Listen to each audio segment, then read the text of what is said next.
الحمد للہ رب العالمین نحمده ونصلی علی رسولہ الکریم اما بعد فاعوذ باللہ من الشیطان الرجیم بسم اللہ الرحمن الرحیم الصلاۃ والسلام علیک محمد صلی اللہ علیہ وآلہ وسلم۔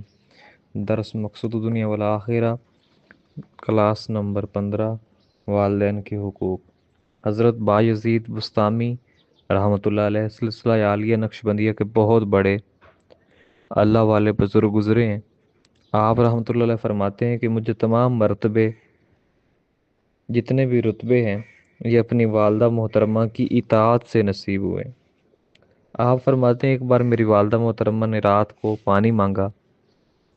جب میں نے پانی دینے کے لیے مٹکے میں دیکھا تو وہ خالی تھا۔ میں مٹکا لے کر نہر سے پانی لانے کے لیے نکلا۔ جب پانی لے کر واپس آیا تو والدہ محترمہ کی آنکھ لگ چکی تھی۔ میں ساری رات پانی لے کر کھڑا رہا کہ جب ماں جی کی آنکھ کھلے گی تو پانی پیش کر دوں گا۔ سردی اس قدر زیادہ تھی کہ پانی جم گیا۔ جب والدہ محترمہ جاگیں تو میں نے پانی پیش کیا تو والدہ محترمہ نے فرمایا کہ تمہیں پانی لے کر ساری رات کھڑے رہنے کی کیا ضرورت تھی؟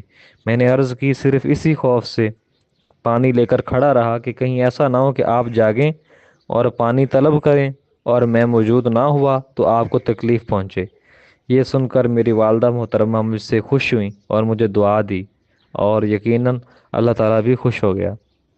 اس طرح حضرت بایزید بستامی رحمۃ اللہ علیہ ایک اور واقعہ بیان کرتے ہیں کہ ایک بار میری والدہ محترمہ نے حکم دیا کہ دروازے کا ایک پٹ کھول دو، لیکن میں ساری رات اسی پریشانی میں کھڑا رہا۔ معلوم نہیں کہ آپ نے دایاں پٹ کھولنے کا حکم دیا یا بایاں پٹ کھولنے کا حکم دیا۔